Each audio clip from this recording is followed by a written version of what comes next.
Hi, everyone. This is Dr. Katherine Kelly, and I want to talk to you a little bit about listening within and why it is that we ignore those inner signs. Why is it that we don't really listen to when there's something stirring within us?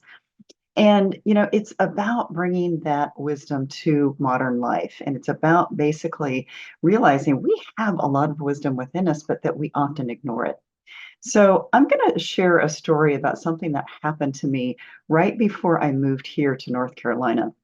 Now, I had gone through graduate school in the Midwest. I moved to another state in the Midwest to basically finish my internship and my postdoc that I ended up doing.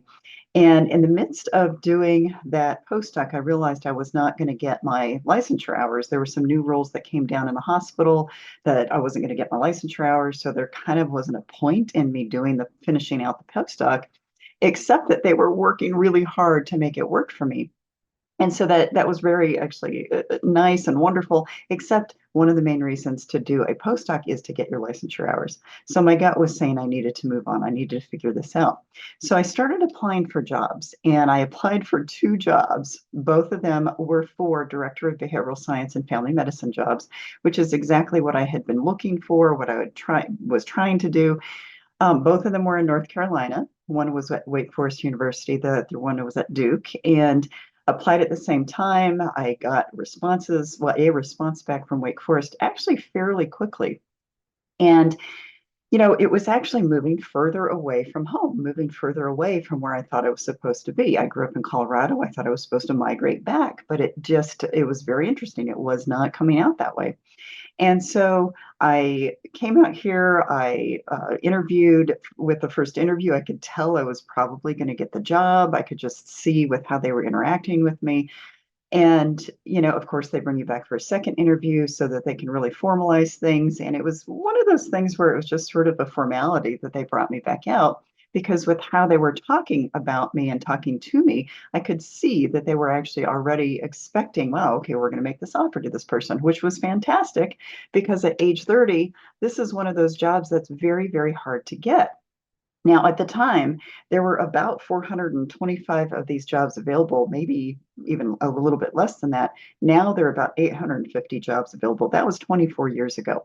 So in the country, there are not very many of these jobs. So, I'm mulling over, after I got offered the job, I was mulling over, gosh, do I want to take this job? Does this feel right for me? I'm moving further away from home. I don't know a soul. I don't know, why is this all happening? And it was April when I was offered the job, and it was probably a Thursday or Friday when I was offered the job. And they said, and I said, I need some time to think about this. And so they were gracious and they said, okay, take some time, get back to us next week, no problem. And that weekend, I was sitting in my kitchen at the home that I was renting at the time. It was a townhome. And I was sitting there doing my taxes. And it was April. I needed to get them done. I was doing my taxes, and I kept mulling over in the back of my mind, is this the right decision? Am I supposed to go? Is this the right thing to do? And so, like what everybody would be doing, I was doing. The human condition was playing very strongly for me in that whole process. And I just kept going through that, knowing I had to make a decision. I had to get back to them in the next few days. But I was mulling it over. And as I was sitting there, I kept thinking, gosh, is this the right decision? Is this the right decision?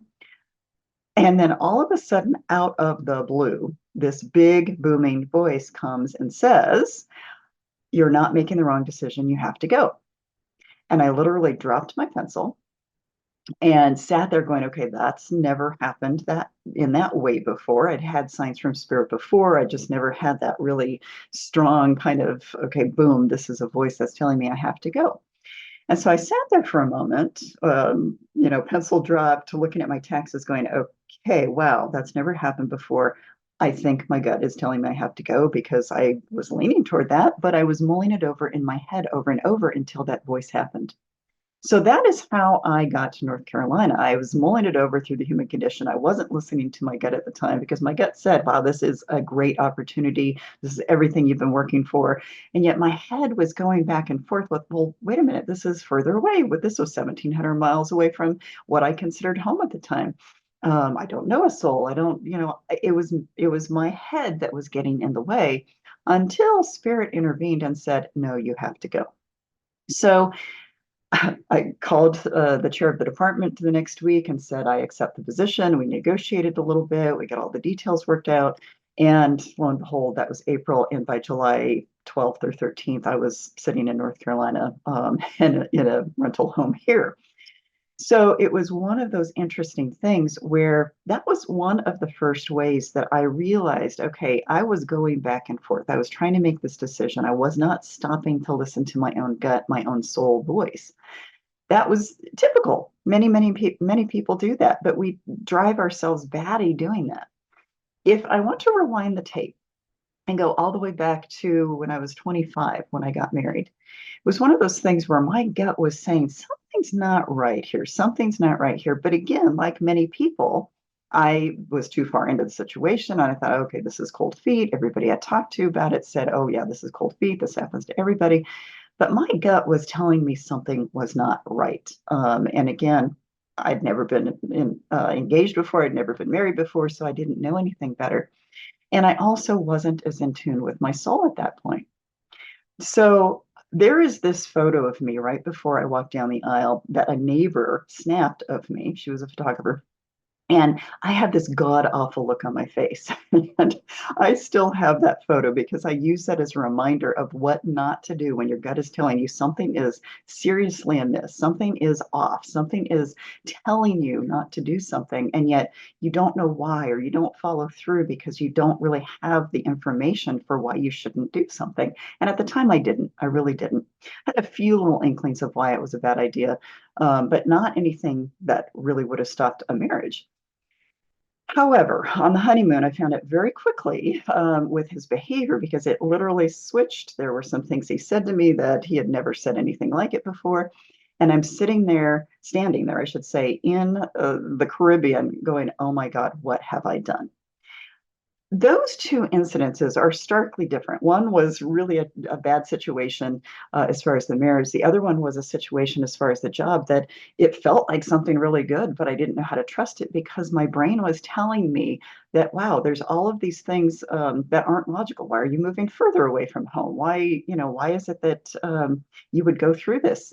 And yet my gut was like, no, this was what I was supposed to be doing. So anyway, I'm explaining those things to you to help you understand that until we start to exercise that muscle of listening to our soul, listening to that voice within, listening to that gut reaction, all of us are going to make these decisions and make these mistakes in life because we don't know how to listen. We don't know how to go through that process of trusting ourselves at that level. Partially because we're told to use our brains. We are told to use logic. We're told to use all of those things that come together, all of these things that make sense to us. So why is it that we ignore that inner voice? It's because we're human beings. We haven't learned in modern times, we have not learned to use our souls. If you go back to ancient cultures, if you really understand the spirituality of ancient cultures, they lived through the soul every single day. They learned from a very young age that spirit and soul were part of them. And so they lived in a very different way. They lived much more connected. They lived much more grounded. And the more modernized we become, and the more we've trusted science and trusted our logic over trusting our beingness, in other words, trusting our soul, the more we have gotten away from who we are in a way that we can trust ourselves in the way to listen within. So part of this is that as we evolve back to basically that sacred wisdom, as we evolve back to using that place within us to make decisions, we are actually going to be able to apply that wisdom to modern life in a much better way. And honestly, that's how I make decisions about everything. If something doesn't feel right in the beginning and I kind of talk myself into it, I can very quickly see why it was a bad idea these days. But if now I make most of my decisions from that perspective of, wow, this does not feel right. I don't have to know what it is that is not feeling right about it. I just trust that. And then later, I almost always see why it was a bad idea, or why it would have been a bad idea. So it's that whole idea of how do we learn to use that internal wisdom, that internal voice, that internal inkling, that internal screaming, whatever it is that may be happening internally. How do we learn to use that? How do we learn the language of the soul? How do we learn to trust that again when everything on the outside might be telling us otherwise? But how do we learn to trust that? And then, secondly, how do we look at that voice part of us from listening to, is this coming from a fear perspective or a fear response, or is this coming from our actual truth? Because that's the other thing that has happened in modern times, is that we've become so fearful of listening to ourselves because we have society bombarding us with what they think we should do. We have family members bombarding us. We have partners who are telling us what we should do or shouldn't do. We have bosses or coworkers. We have everything that is bombarding us from the outside that is almost teaching us not to listen within.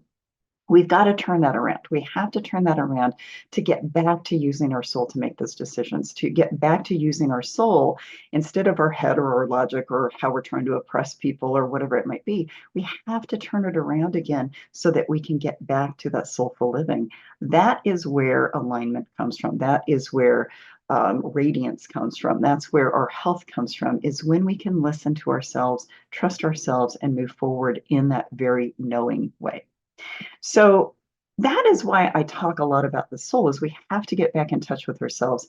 And that sacred wisdom for the modern soul has all to do with going within, going back to where we began, where our decision making, where our living, our way of being began, is through the soul. We have to get back to that place. So I wanted to throw this out there, and I wanted to give you those two different stories. And I know those are very personal stories that have very different outcomes.